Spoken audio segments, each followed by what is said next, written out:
Alors, bienvenue à tous ceux aussi qui sont en ligne, ceux qui nous suivent aussi du réseau du Top Chrétien. On salue les Français de la France. On aime avoir les Français avec nous, les Suisses, les Européens aussi. On pense à eux, tous nos frères et sœurs africaines aussi et africains qui nous suivent. Tous ceux qui nous suivent en ligne, d'ailleurs, c'est un plaisir de vous voir en ligne. Et si vous voulez semer aussi, c'est aussi pour vous en ligne. On va améliorer aussi notre technique sonore en ligne. On vous remercie de semer. Alors, on est béni pour bénir. Dis à quelqu'un, je suis béni pour bénir. Amen, amen, amen. Alors, le verset clé de l'année. Combien d'entre vous connaissez notre verset clé cette année? Le psaume 23, verset 5, il dit « En face de mes adversaires, tu quoi? Tu oins d'huile ma tête. » Et le oint d'huile, il nous donne la sagesse, le discernement et la capacité surnaturelle pour faire face. Et on a démarré une série justement depuis le début du mois qui s'intitule « Fais face à la gestion de tes finances ». Tourne-toi vers quelqu'un et dis « Fais face à la gestion de tes finances ». Il y a deux mots là-dedans, c'est la gestion premièrement et ensuite les finances. Je crois que si on n'arrive pas à se gérer dans tous les petits détails de nos vies, on ne pourra pas nécessairement être de bons gestionnaires avec nos finances. Le passage clé ce matin se trouve dans Luc chapitre 16 au verset 10 à 13. C'est le passage clé qu'on a utilisé aussi il y a 2 semaines. Et ça nous dit ceci. Si quelqu'un est fidèle dans les quoi? Petites choses, on peut aussi lui faire confiance pour ce qui est important. Mais si quelqu'un n'est pas fidèle dans les petites choses, il ne l'est pas non plus pour ce qui est important. Si donc vous n'avez pas été fidèle dans la gestion, dit dans la gestion des richesses injustes, qui voudrait vous confier les véritables? Verset 12. Si vous n'avez pas été fidèle dans la gestion du bien d'autrui, qui vous confiera celui qui vous est destiné comme propriété personnelle? Verset 13. Aucun serviteur ne peut servir en même temps 2 maîtres. En effet, ou bien il détestera l'un et il aimera l'autre, ou bien il sera entièrement dévoué au premier et il méprisera le second. Vous ne pouvez servir en même temps Dieu et l'argent. Mais on a appris aussi que l'argent peut nous servir. Ce n'est pas nous qui sommes, c'est pas l'argent, on n'est pas assouvi ou asservi par les finances ou l'argent, mais elle est à notre service. Tous les finances sont à notre service. Et il y a 2 semaines, on a regardé de proprio à gestionnaire. On passe de cette mentalité d'appartenance à cette mentalité de gestionnaire. Vous savez, lorsqu'on gère le bien d'autrui, on doit quand même bien le gérer. Moi, j'aime dire, c'est l'argent de Dieu qui est dans son compte en banque. En parlant d'argent qu'il y a en réalité, mon nom sur ma carte Interact, c'est sûr. Mais en réalité, plus profonde et spirituelle, c'est que ça appartient tout à Dieu. On a vu d'ailleurs il y a 2 semaines, on a vu que tout appartient à Dieu. Toute chose.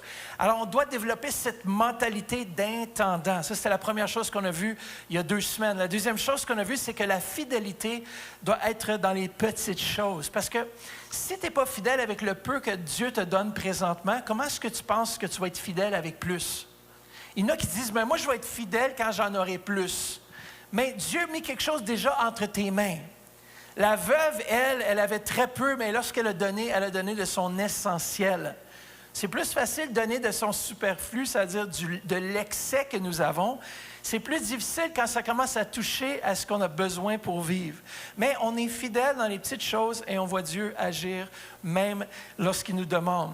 La gestion des richesses terrestres et spirituelles, et on a aussi regardé une loyauté non divisée. J'aime beaucoup ce chant qu'on chantait tout à l'heure, c'est pour ça que je l'ai repris. Yahweh. Est-ce que vous savez ce que ça signifie, toutes ces choses? On le chante, mais des fois, on ne se rend pas compte. Mais Yahweh veut dire « Je suis celui qui suis ». Il n'y a aucun autre plus grand que lui. Et lorsqu'on vient l'adorer, lorsqu'on vient le servir, c'est qu'il est celui qui suit. Tu ne peux pas être plus que celui qui est. Hein? Tu ne peux pas être plus présent que ça, puis tu ne peux pas te connaître plus toi-même que « Je suis ». Si je dirais « Je suis » aujourd'hui, moi je suis Matthieu, oui, mais l'Éternel, lui, il est qui il est et son nom est puissant, il est immuable. On chante aussi Elohim. Est-ce que vous savez, ça veut dire quoi Elohim? Ça signifie tout-puissant, le créateur de toutes choses. Et ce nom met en avant sa puissance et sa majesté. Est-ce que vous savez, ça veut dire quoi? Adonai? Ça veut dire, ça signifie Seigneur ou Maître. Combien d'entre vous, vous avez fait de Dieu votre Seigneur et votre Maître? Vous savez, c'est facile de faire de Dieu notre Sauveur. Beaucoup aiment faire de Dieu. On voit des films de sauveurs, de super-héros, tout ça.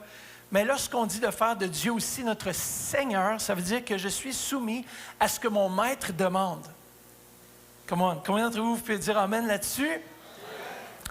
C'est son compte en banque, c'est sa voiture qu'il me permet de conduire, c'est sa maison qui me permet de résider à l'intérieur, c'est sa chambre à coucher, il me prête pour que je puisse dormir, c'est la nourriture qu'il prête pour mon corps. Bon, celui-là, il ne veut pas la revoir. Mais il nous donne ces choses. Shaddai, El Shaddai, ça veut dire tout-puissant. On chante aussi Jireh. Est-ce que vous savez, ça veut dire quoi, Jireh? Jéhovah Jireh, c'est l'Éternel pourvoira. Et on va regarder ça ce matin. Est-ce que vous savez, ça veut dire quoi, Rapha? Celui qui guérit. Lorsqu'on chante et qu'on comprend mieux ce qu'on dit, on réalise que notre Dieu est tout-puissant. Et ce matin, j'aimerais vous parler, parce qu'on peut parler de données, on peut parler de fidélité, on peut parler d'être bien dans nos finances, mais ultimement, c'est une question de cœur. Si notre cœur n'est pas à la bonne place, on a beau dire, mais c'est important de donner, mais ton cœur, s'il n'est pas à la bonne place, il ne va pas te donner, ou il ne va pas te donner avec joie. Que tu donnes sans contrainte, avec joie. Qu'est-ce que tu as résolu en ton cœur de donner? Il y a une résolution qui doit y avoir lieu dans ton cœur avant que tu donnes. Et ce matin, j'aimerais qu'on focalise sur ça, c'est que notre cœur est en jeu. Dis à quelqu'un, ton cœur est en jeu ce matin. Et le passage clé que j'aimerais utiliser ce matin se trouve dans Marc chapitre 12 au verset 30, Jésus ici nous donne le plus grand des commandements. Il dit, tu aimeras quoi? Le Seigneur ton Dieu de tout ton cœur, de tout ton être et de toute ta pensée et quoi? De toute ta force. Ici, j'aime le de tout ton cœur. Et ce matin, pour conquérir quelqu'un ou pour avoir pleinement le cœur, il faut que le cœur soit conquis. Ça veut dire que Dieu doit devenir le Seigneur dans tous les recoins de ta vie. Et lorsqu'on parle du cœur, souvent, on pense au cœur humain. Mais ici, on parle de ce cœur qui est nos affections, nos désirs, nos émotions, notre volonté. Alors, tout ça doit être soumis au Maître Jésus avant même qu'on puisse donner quoi que ce soit. Parce que si ton cœur est partagé dans ses affections, il ne va pas donner avec joie. Si dans ton cœur, pendant qu'on parlait de la levée de fonds, tu disais, bon, oui, on va encore besoin d'encore une levée de fonds. Non, parce que là, ton cœur est contraint, ton cœur te dit non. Mais on doit régler, le problème des fois qu'il y a dans notre cœur avant de pouvoir donner. Tu as beau dire qu'on veut être des bons gestionnaires, mais si ton cœur est divisé à l'intérieur de toi, ça ne marchera pas. C'est pour ça qu'on a lu justement Matthieu 6, 24, que nul ne peut servir 2 maîtres. On ne peut pas avoir 2 maîtres, c'est un cœur divisé. Alors en gros, le cœur, c'est le vrai caractère et la personnalité de l'homme. Mais dans 1 Samuel 16, 7, j'aime bien cela parce que Samuel, et souvent nous, en tant que créature, en tant qu'homme ou femme, on regarde ce qui frappe les yeux, n'est-ce pas? On regarde l'apparence, on regarde l'extérieur. Même tu peux venir à l'église et paraître bien, tu peux même lever tes mains. Mais qu'est-ce qui se passe à l'intérieur? Seul Dieu le sait. Et ici, l'Éternel, il reprend Samuel parce qu'il dit, regarde, tu regardes à l'extérieur, parce qu'il y avait tous les frères du roi David qui étaient supposés oindre, qui étaient là. Et lui, il regardait l'apparence, il était grand, fort, beau et tout.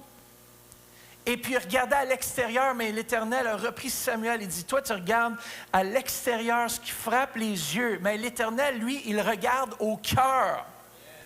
C'est-à-dire qu'il voit au-delà des apparences. Il voit au-delà de l'enveloppe que tu prends, tu remplis, puis tu ne mets rien dedans. Ça arrive souvent. Pour bien paraître, on va remplir l'enveloppe. On met plein de zéros comme si on a donné grand, puis on met ça dans... Ou on remplit rien, puis on met dans le panier quand même, puis on paraît spirituel. Mais est-ce que vous savez que Dieu voit tout? On ne peut pas rien cacher à Dieu. même si on voudrait parfois, si on ne peut pas le cacher. Mais l'homme, lui, regarde ce qui frappe les yeux, mais l'Éternel regarde au cœur. Et moi, je pense que la prière ce matin qu'on doit faire, c'est celle du roi David dans le psaume 139, 23, 24, et ça va ouvrir mon message ce matin. C'est « Sonde-moi ». J'aimerais qu'on puisse fermer nos yeux, qu'on puisse répéter avec moi cette prière. Dis « Sonde-moi, ô Dieu, et connais mon cœur. Éprouve-moi et connais mes pensées. Regarde si je suis sur une mauvaise voie et conduis-moi sur la voie de l'éternité. » Père, je prie pour chaque personne en ce lieu ce matin. Père, je prie que non seulement ça peut être le fruit de nos lèvres, mais ça peut être aussi le fruit de notre cœur. Père, je prie et je parle à tous les cœurs qui sont peut-être troublés, divisés maintenant, et qui t'ont mis deuxième dans leur vie. Père, je prie afin qu'aujourd'hui même, tu puisses venir rétablir l'ordre qu'on doit avoir dans nos cœurs pour toi. Père, on veut t'aimer de tout notre cœur, pas à moitié, mais pleinement. Et Père, je prie que chaque personne dans ce lieu va être prêt à être obéissant à ce que tu vas leur demander de faire. Père, on ne veut pas marcher avec de simples paroles, mais on veut marcher, Seigneur Jésus, avec un caractère transformé, un cœur transformé, un cœur purifié par ta parole, un cœur lavé des méchancetés de ce monde. Père, aide-nous à marcher en nouveauté de vie. Et je prie que chaque personne dans ce lieu puisse être transformée par ta parole dans le précieux nom de Jésus. Et tout le monde dit Amen. Alors, notre cœur est-il en jeu? C'est la question à se poser. Est-ce qu'il est vraiment en jeu? Est-ce que vous savez que notre cœur est constamment exposé à des influences extérieures comme la tentation, les distractions du monde et les pressions sociales? Mais vous savez aussi des luttes intérieures comme le doute, la peur et nos désirs égoïstes qui combattent la volonté de Dieu pour nos vies. Est-ce que vous savez qu'il y a un combat qui se livre? Votre cœur est en jeu pour accomplir la volonté de Dieu. Chaque jour, notre cœur est livré à des combats. Et par la parole de Dieu, par l'aide de son Saint-Esprit, il vient naturellement transformer nos cœurs, mais on doit le laisser faire. Moi, un jour, j'ai dit oui à Dieu et j'ai dit, je veux te servir de tout mon cœur, pas juste la moitié, mais je veux te servir entièrement. Lorsque je voyais certains chrétiens à l'époque, et je suis sûr que ça n'existe pas ici au centre, mais qui viennent à l'église le dimanche, sont bien sapés. Ils connaissent la sapologie, ils connaissent lever les mains pour le Seigneur, mais dans leur cœur, il y a quelque chose qui se passe, qui est plus profond, qui est ténébreux même. Pourquoi? Parce qu'ils paraissent bien de l'extérieur, mais sachez qu'à chaque fois qu'on rentre dans ce lieu, l'Éternel regarde à votre cœur. Et non à ce que vous paraissez à l'extérieur. L'Éternel, il n'est pas préoccupé par ce que vous portez nécessairement. Il regarde au fond de votre cœur. Qu'est-ce qui se passe à l'intérieur? Est-ce que mon enfant va bien? Est-ce qu'il est en santé? Émotionnellement, spirituellement, l'Éternel est préoccupé par notre santé émotionnelle. Mais est-ce qu'on a placé Dieu numéro 1 malgré le coup? Est-ce qu'on a dit oui à Dieu, peu importe ce qu'il va nous demander? On dit oui maintenant, mais des fois, c'est une question qu'on doit se poser quotidiennement. Et être prêt à se repentir, c'est-à-dire changer notre façon de penser dès que sa parole vient toucher nos cœurs. Alors, on va regarder quelques points. Pourquoi notre cœur est en jeu? Et le premier point, c'est que le cœur est naturellement trompeur. Et j'aime ça parce qu'on découvre au bootcamp. Combien d'entre vous allez au bootcamp cette année? Yes! Quelques personnes. On est complet. Le camp d'entraînement, il est complet. Et peut-être qu'il y en a qui n'osent pas lever la main. Peut-être que c'est une question de truc pour le bootcamp. Mais ceux qui ont levé la main, vous allez faire 10 push-ups. Non, c'est une farce. Mettez-vous en forme. On ne dit rien de plus. Mais est-ce que vous savez que un des éléments clés du camp d'entraînement, je veux juste le mentionner là, mais c'est pour notre vie aussi, ce n'est pas simplement pour le camp d'entraînement, c'est la parole de Dieu. La parole de Dieu, elle vient changer nos cœurs. Pourquoi? Parce que nos cœurs sont naturellement trompeurs. Dans Marc chapitre 7, au verset 21 à 23, ça nous dit « Car c'est du dedans, c'est du cœur des hommes que sortent les mauvaises pensées, les adultères, les impudicités, les meurtres, les vols, les cupidités, les méchancetés, la fraude, le dérèglement, le regard envieux, la calomnie, l'orgueil, la folie. Toutes ces choses mauvaises sortent du dedans et souillent l'homme. Ça veut dire que l'homme sans Dieu, son cœur est tordu. D'ailleurs, Jérémie 17,9, le prophète nous dit, « Le cœur est tortué par-dessus tout et il est méchant. Qui peut le connaître? » Un cœur qui n'est pas transformé par Dieu, ultimement, il est méchant. Il est égoïste. Et vous savez, c'est pour ça qu'on a besoin de la parole de Dieu pour transformer nos cœurs, parce que c'est elle, c'est sa parole qui transforme nos vies. Peut-être vous allez dire, mais attends, 2 Corinthiens 5, 17 nous dit que si on est en Christ, on est une nouvelle créature. Les choses anciennes sont passées, voici toutes choses sont devenues nouvelles. Mais le sont devenues nouvelles, c'est qu'ils sont en processus aussi de devenir nouvelles. Au moment où est-ce qu'on a donné notre vie à Jésus, il y a eu une transformation radicale de notre raisonnement. La connexion entre esprit et âme a été faite, mais ultimement, c'est un processus journalier de transformer, de renouveler l'âme. On se souvient, lorsqu'on parle de l'âme, on parle du cœur. Le cœur est mauvais. Lorsqu'on parle du cœur, on parle des pensées, de nos émotions, de nos sentiments et aussi de notre volonté. Et toutes ces choses travaillent à l'encontre de notre cœur naturellement et des tendances au péché. C'est pour ça qu'on n'enseigne jamais à un enfant à mentir, il va le faire de toute façon. C'est pour ça qu'on doit apporter la correction puis de dire, écoute, les menteurs n'hériteront point du royaume des cieux. On doit enseigner nos enfants à faire le bien. N'est-ce pas bizarre? Ils ne sont pas nés honnêtes. Ils ne font jamais mal à leurs frères ou à leurs sœurs. Ils ne sont jamais jaloux. Ils sont tellement remplis de Dieu. Ils ne feront pas de coups non plus dans la maison. Ils ne vont pas boucher les toilettes. Ils ne vont rien faire de ça. Parce que leur cœur est pur. Non, souvent, on doit leur enseigner. Et vous savez, ça continue même quand tu es adulte. Notre cœur a des tendances vers le mal. Et c'est pour ça qu'on lit la parole de Dieu ensemble en tant qu'Église.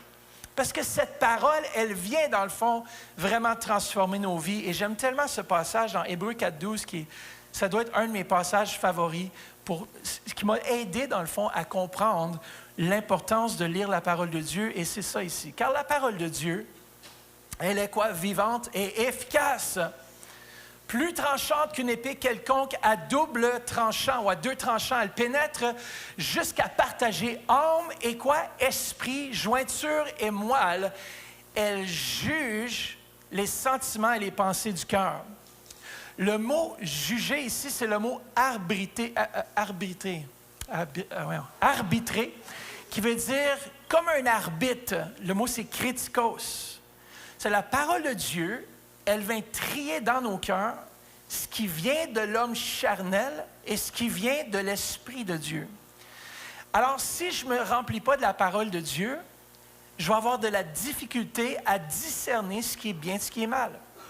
Je suis allé voir un match de hockey en fin de semaine et puis, vous voyez, il y a des fans là sont vraiment comme, c'est malade. Là. Je dis comme, au moins si le match, il n'y a pas d'entertainment ou s'il manque d'entertainment, au moins la foule, eux autres, ils crient « Ah, let's go, patine plus vite! » Des fois, tu as juste le goût de dire « Écoute, toi, si tu serais sur la glace, je pense pas que tu patineras aussi vite. » Eux autres, ils font ça, c'est leur vie, quoi. Ils font que ça. Les sportifs, des fois, c'est impressionnant. Puis là, je me dis, ah ouais, j'aimerais ça patiner comme ça, puis jouer au hockey comme ça. J'ai tout l'équipement de hockey, sauf que tu fais vitesse moins 100%. Je suis capable de tout faire les moves qu'ils font, sauf très lentement. Mais eux autres, ils font ça à fond.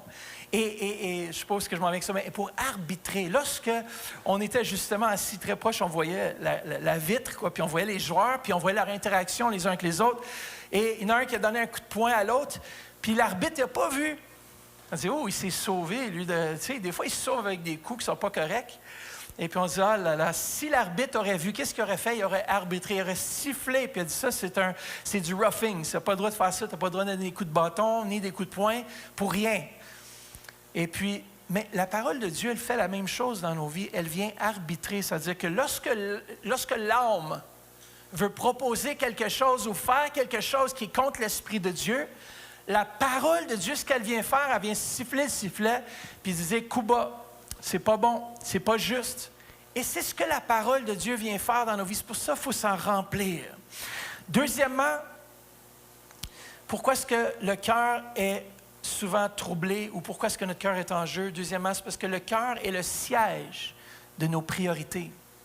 Dans Matthieu 6, 21, Jésus dit « Car là où est ton trésor, là aussi sera ton cœur. » On trouve souvent, c'est pour ça qu'on dit toujours, mais tu veux savoir, le cœur d'un homme va regarder où est-ce qu'il dépense ses ressources. Pas juste financières, mais son temps, son énergie, son argent.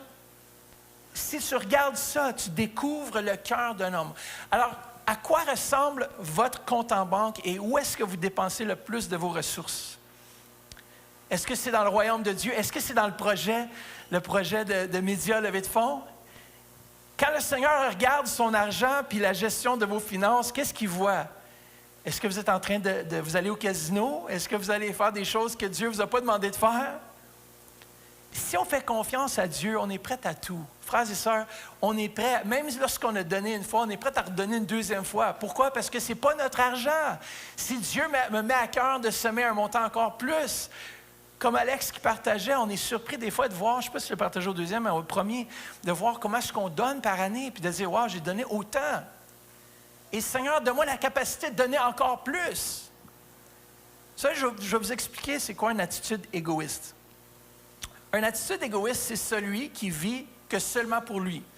Ça veut dire qu'il se plaît, il remercie Dieu. Merci Seigneur, tu m'as donné assez juste pour moi.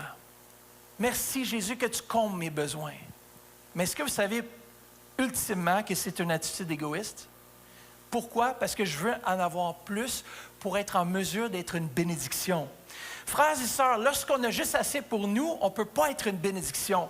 Il y avait quelqu'un qui a demandé vendredi, il y a 2 semaines justement, qui disait, est-ce qu'on peut être millionnaire? Est-ce que c'est correct pour l'enfant de Dieu? Comment est-ce qu'on concilie être content, être dans le maximum? Comment est-ce qu'on peut concilier lorsque l'apôtre Paul dit, oui, même quand on n'est pas dans l'abondance, on doit remercier Dieu. Puis oui, c'est sûr que quand tu n'es pas dans l'abondance, tu peux quand même remercier Dieu pour là où tu es rendu. Mais il ne faut pas en rester là. Il faut se dire, Seigneur, merci que je suis fidèle dans la gestion de ce que tu as mis entre mes mains et que tu veux multiplier afin que je sois une bénédiction pour d'autres. Est-ce que ta vie sert à être une bénédiction pour ton prochain? Est-ce que ta vie sert à être une bénédiction pour avancer l'œuvre de Dieu? Ou est-ce qu'elle sert strictement à avancer tes projets et ce que toi tu désires faire? Dans ce moment-là, tu deviens propriétaire et ton cœur devient divisé parce que ce n'est plus Dieu le propriétaire. Toi, on doit apprendre qu'on est simplement des gestionnaires. Et si Dieu te disait de donner ton véhicule électrique, Joss, non, c'est une farce. Vas-y, viens juste s'acheter un véhicule. Mais si Dieu te demandait littéralement, je veux que tu sèmes ton véhicule, est-ce que tu serais prêt à le faire? Parce que vous savez que chaque fois que Dieu, Saint-Esprit, a parlé au cœur de quelqu'un et qu'il l'a fait, c'est pas un homme, là. Je vous force pas. Écoutez, je ne vous demande pas de donner vos véhicules. Si vous avez une BM, par exemple, sentez-vous libre. C'est une farce, c'est une farce. Bon, si quelqu'un est millionnaire, merci Seigneur, parce que Dieu ouvre les oreilles. Non, c'est une farce. Mais ultimement, vous savez quoi? Des fois, on parle, on rit de ça, tout. Mais si vous faites ce que Dieu vous demande, Dieu va toujours prospérer. Dieu va pourvoir. Des fois, c'est une question de faire confiance, de dire, Seigneur, je te fais confiance. Quelles sont tes priorités? Nos priorités, nos valeurs et nos affections se manifestent souvent par l'utilisation de nos ressources, y compris l'argent. Mais à l'inverse, utiliser ces ressources pour honorer Dieu et servir les autres reflète un cœur aligné avec la volonté de Dieu. Troisièmement, pourquoi est-ce que notre cœur est, on pourrait dire, en jeu? C'est que le cœur est vulnérable aux distractions. Vous avez déjà imaginé que même le matin, lorsque tu veux lire ta Bible, lorsque tu veux commencer à prier, comment est-ce que tout à coup l'ennemi va te distraire? Oh, c'est vrai, il faut que je fasse la recette pour ma dinde aujourd'hui. Tu sais? Tu as toutes sortes d'affaires qui te viennent en tête de faire. Tu es comme, mais pourquoi juste là? Vous savez pourquoi? Parce que c'est des distractions à l'âme. L'ennemi sait bien que si votre cœur saisit les réalités de sa parole et que vous êtes guéri dans votre cœur, que vous allez avancer encore plus loin, et l'ennemi ne veut pas, alors il va envoyer des distractions. Exactement ce que Jésus parle par rapport à la parabole, dans la parabole du semeur, Matthieu 13, 22, il dit, Jésus parle de la semence qui est étouffée. Vous savez comment que la parole de Dieu est étouffée des fois dans nos vies? Par les soucis du monde et l'attrait des richesses. La parole de Dieu, elle est éteinte, elle est étouffée en nous. Pourquoi? Parce qu'on priorise ces choses, on a des soucis, on veut devenir riche, mais nos motifs ne sont pas purs. Si on devient riche parce qu'on a demandé à Dieu qu'on veut être une plus grande bénédiction, mais sachez ceci que si vous n'avez pas su gérer le peu qu'il vous donne, les risques qu'il vous en donne plus, c'est très minime. Et ce que vous allez aller chercher peut-être par vous-même, mais il va vite disparaître de vos mains. Pourquoi? Parce que c'est comme des poches trouées. C'est-à-dire que on gère pas, Dieu ne peut pas garder nos biens parce qu'on ne lui fait pas confiance que c'est ultimement ses biens à lui. Et si lui nous demande de faire telle ou telle chose avec nos biens, puis on ne le fait pas, c'est entre vous et Dieu. Je ne suis pas ici pour condamner personne, je ne suis pas ici pour pointer du doigt, puis si vous sentez le doigt qui vous pointe, mais ça, c'est le Saint-Esprit qui vous pointe, qui vient parler à vos cœurs, puis dire, écoute, il faut changer cette mentalité. L'argent ne doit pas nous asservir. On ne doit pas être asservi ou l'argent ne doit pas être notre maître. Mais nous, on doit être maître de nos ressources parce qu'on est des gestionnaires. Je gère bien ce que Dieu m'a donné, mais ce n'est jamais l'argent qui me domine. Ce n'est pas elle qui va dicter ce que je fais. Ce n'est pas elle qui va me dire sauve dans un compte épargne. Oui, si, c'est bien. On a tous vu ça avec Charles. Hein? Ceux qui ont manqué, vous avez vraiment manqué. Ne manquez pas le 4 avril, on va continuer dans cette même pensée, cette même ligne. Il y a beaucoup de questions qui ont été suscitées par rapport aux finances. Et merci encore Charles, c'était vraiment bon parce qu'il nous a apporté des points pratiques. C'est des fois, pour savoir gérer, il faut savoir faire un budget, par exemple. Il faut être capable de prioriser, de mettre Dieu numéro 1. C'était très bien ce qu'il a partagé. Et après, il y en a qui disaient, mais je peux-tu prendre mes épargnes pour faire ci, pour faire ça? Et on a répondu à tellement de questions que tout le monde qui ont été là, man, ils sont riches, là. Non, c'est une femme. Ils sont riches dans leur esprit. Maintenant, ça va se manifester dans le naturel. Quatrièmement, on doit demander à Dieu un cœur. Dieu nous demande un cœur entier. Ça veut dire que je lui donne entièrement tout mon cœur. Quand il dit, tu aimeras le Seigneur ton Dieu de tout ton cœur, ça veut dire qu'il n'y a rien qui me retient. Ça veut dire qu'il n'y a rien qui va m'empêcher d'accomplir la volonté de Dieu. Vous savez, lorsque le cœur, c'est vraiment la racine de tous les maux, de tous nos problèmes, comme on a vu, Jésus qui a mentionné. Il faut le renouveler, le transformer, parce que souvent, notre cœur est divisé et c'est au problème. C'est là le problème. Le problème, c'est qu'on n'a pas saisi qu'on était des gestionnaires. Alors, on veut tout gérer nous-mêmes.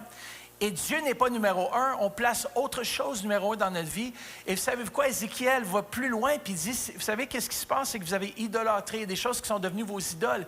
Quand j'étais au match de hockey, il y avait des idoles là, sur la glace.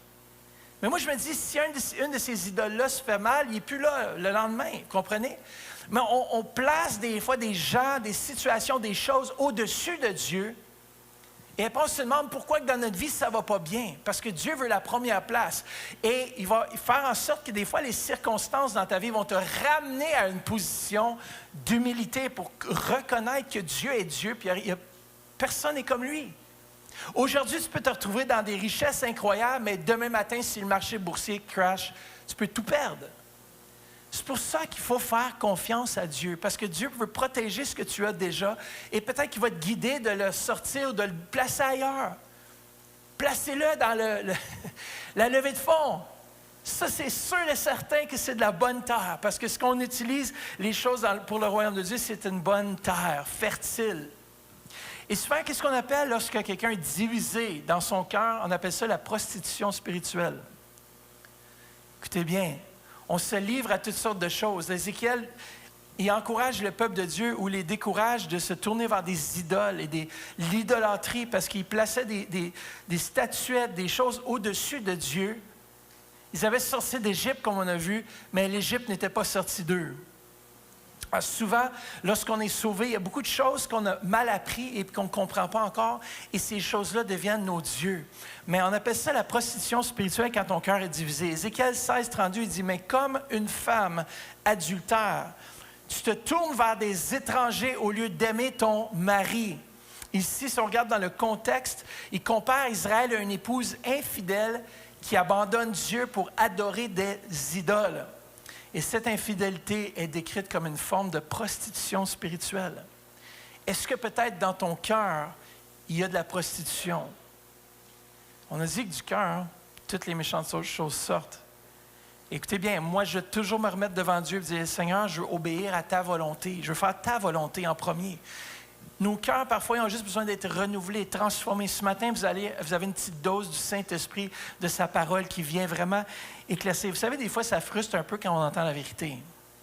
Hein? Combien d'entre vous avez, par exemple, si on veut savoir quel genre de mari ou quel genre de femme vous êtes, on va juste demander à votre mari ou à votre femme. On va voir la vérité. Des fois, on n'aime pas entendre la vérité, mais c'est souvent une réalité. Ou si on demande à la famille quel genre de caractère, quel genre de personne vous êtes, qu'est-ce qu'on va entendre? Oui, il dit qu'il est chrétien, mais il crie après sa femme tout le temps, après ses enfants. Amen, vous êtes là ce matin? Le Seigneur veut un cœur qui lui appartienne à 100%. Et vous allez vous faire poursuivre par le Saint-Esprit, je le déclare dans le nom de Jésus, jusqu'à ce que vous lui soumettez la totalité de votre vie. Comment, si on ne soumet pas entièrement notre vie à lui, on ne pourra pas vivre dans la victoire. Vous savez, un cœur qui est soumis entièrement à Dieu, c'est le cœur qui est le plus heureux au monde.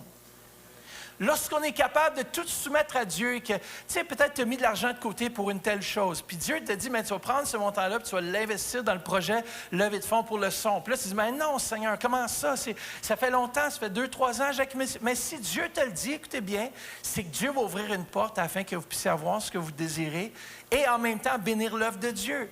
Et si on fait confiance à Dieu avec ça, écoute, c'est Dieu qui vient parler à nos cœurs et c'est lui qui le fait. Un cœur divisé. Comment est-ce qu'un cœur divisé, on ne peut pas gérer? Pour gérer efficacement ou selon la volonté de Dieu, nous devons avoir un cœur pleinement dévoué et sans division. Notre cœur doit être totalement investi dans ce que nous faisons. Et j'ai sorti une vidéo entre les deux services. Je ne l'ai pas montré au premier service. Je voulais vous montrer une vidéo. À quoi ça ressemble quelqu'un ou quelque chose qui a un cœur dévoué. Et moi, je veux que vous puissiez voir votre vie comme ça, être dévoué lorsque Dieu vous demande, vous êtes gestionnaire, vous prenez soin de quelque chose. Et je trouvais ça tellement beau, cette petite vidéo, que j'aimerais ça la passer. Si on est prêt derrière, vous pouvez y aller.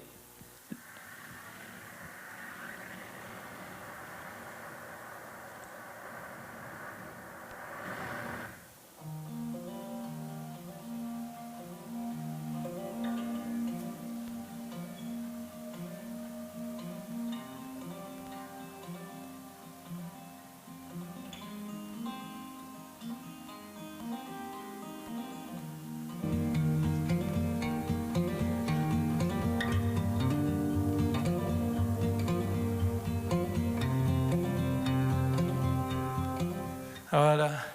Un cœur dévoué. Le cœur d'une maman est dévoué envers ses enfants. Et le cœur de Dieu est dévoué envers vous ce matin.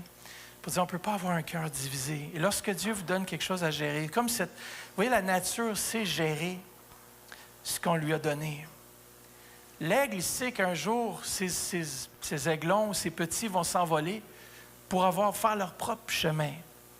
Mais Dieu lui avait donné en ce moment de prendre soin de ses aigles. Et nous, Dieu nous a donné, il nous a confié des choses. Et comment est-ce qu'on prend soin de ces choses?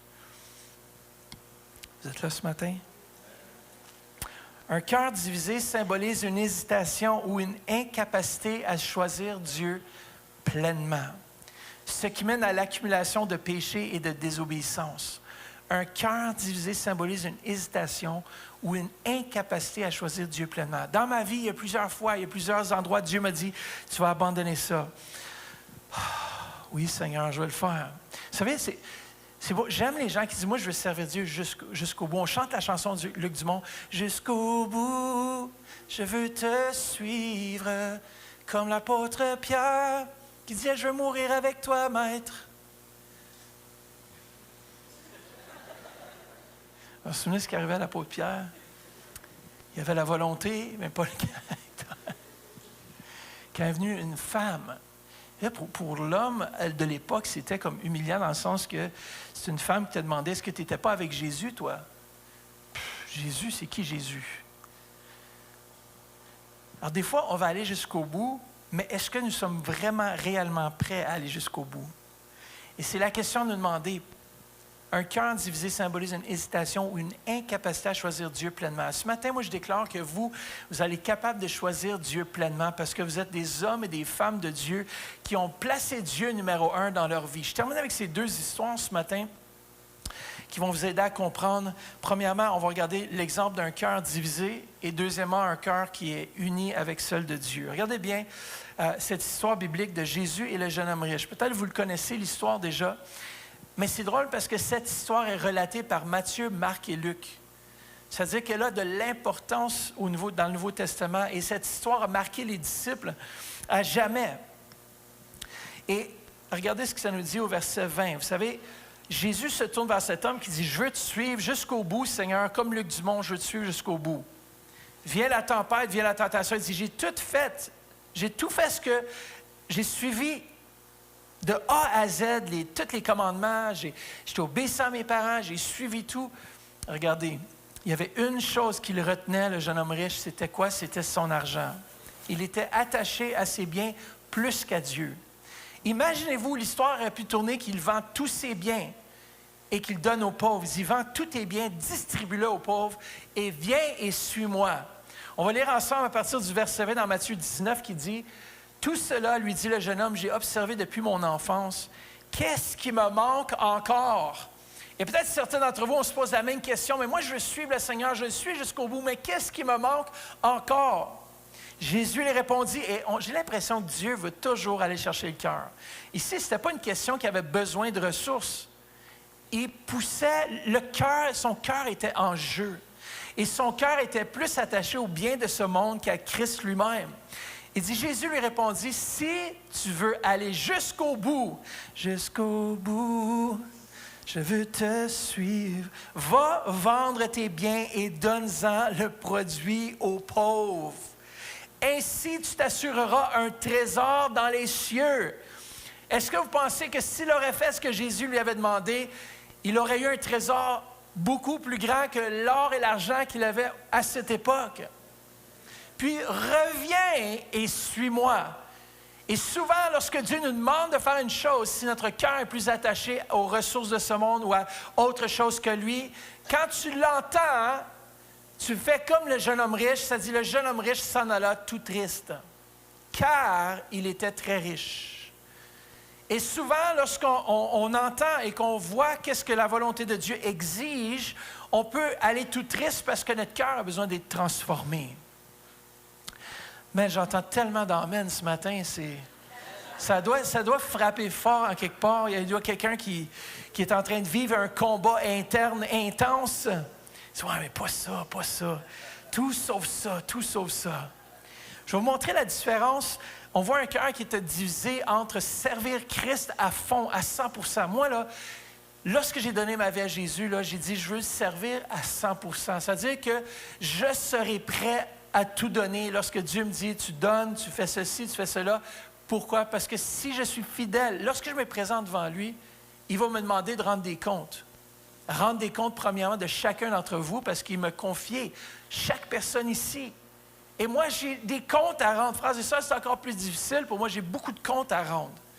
Alors, quand je vais arriver au ciel, je ne veux pas qu'ils me disent, mais pourquoi est-ce que tu n'as pas été obéissant lorsque je t'ai demandé telle ou telle chose? Quelle était la priorité à ce moment-là? Était d'obéir à ma volonté ou de faire à ta tête?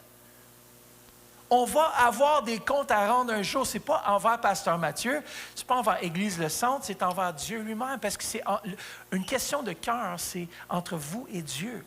Et on a beau parler qu'on doit être des bons gestionnaires, mais notre cœur, il doit avoir une résolution. Une résolution, c'est lorsqu'un conflit, on vient à une résolution, c'est ce qu'ils sont en train d'essayer de faire en Ukraine.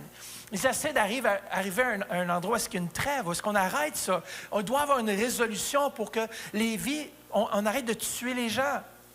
Il doit y avoir une résolution. Et dans notre cœur, il y a des conflits internes. Et on doit dire à notre cœur ce que la parole de Dieu dit et mettre terme à ce conflit interne et de dire, je suis résolu en mon cœur, car celui qui donne doit donner avec joie et non avec tristesse.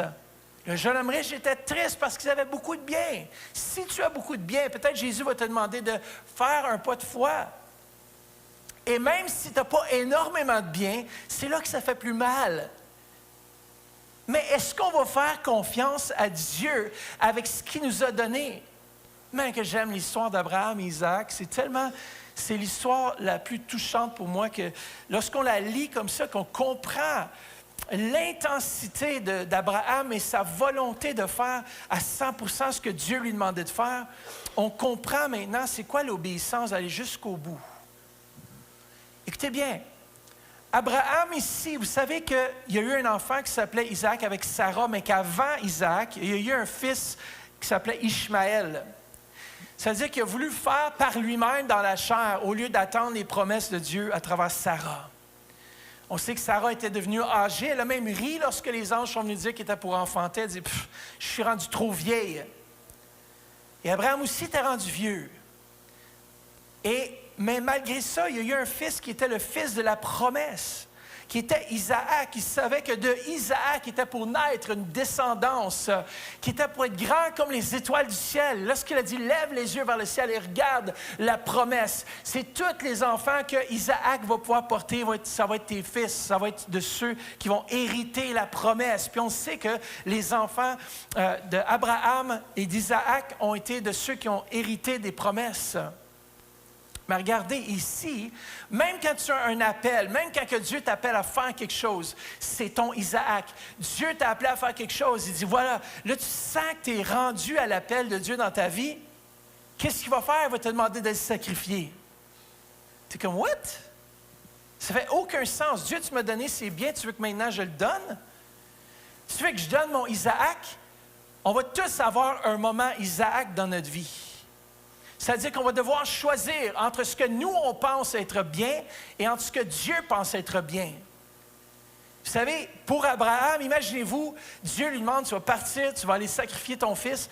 Imaginez-vous, il dit à sa femme, chérie, je m'en vais sacrifier. Il dit, parfait, reviens-nous vite. Et puis, mon chéri, à Isaac, elle donne un gros bec comme une maman le ferait. Imaginez ce qui se passe dans le cœur d'Abraham. Et ce qui se passe dans le cœur d'Isaac, surtout lorsqu'il monte la montagne pour aller bâtir l'autel et sacrifier.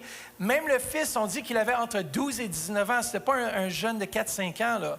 En 12 et 19, tu commences à être conscient de ce qui se passe. Parce que ça dit d'ailleurs qu'il se tourne vers son père, Abraham, il dit, écoute, est où l'offrande? Et à ce moment-là, Abraham, il dit, mais Dieu va pourvoir. T'inquiète pas de ça. Mais dans sa tête, il a dû avoir un combat interne entre accomplir la volonté de Dieu, ce que Dieu lui demandait, et mettre son fils unique, le fils de la promesse, de le mettre sur l'autel. Il dit, si dans sa tête, souvent qu'il disait, si je le mets sur l'autel, le Seigneur est capable de le ressusciter d'entre les morts.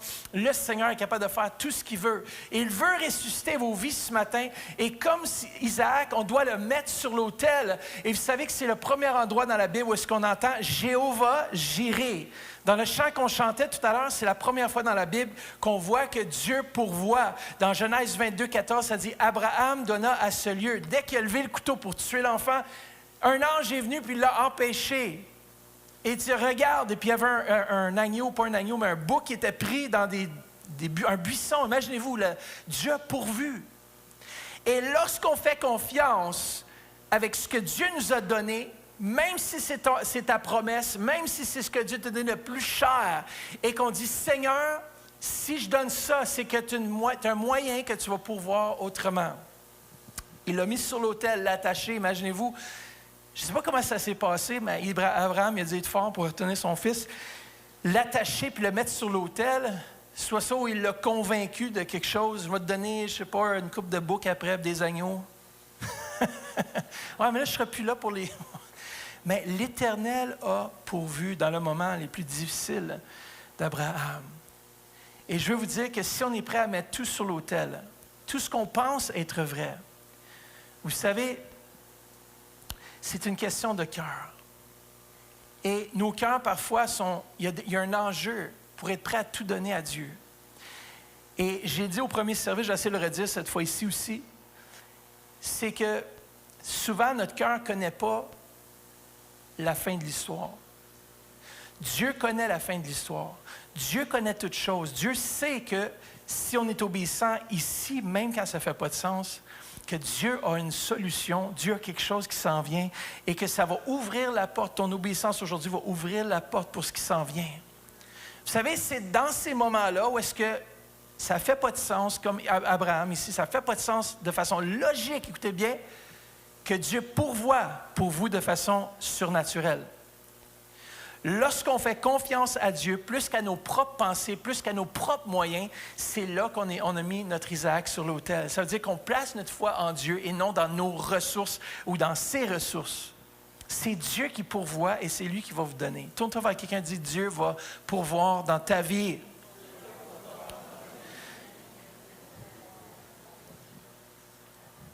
Et donne ta carte Interact à l'autre, dis, je vais faire un don pour toi, puis on va prier que Dieu va pourvoir. C'est une farce. Oh là là.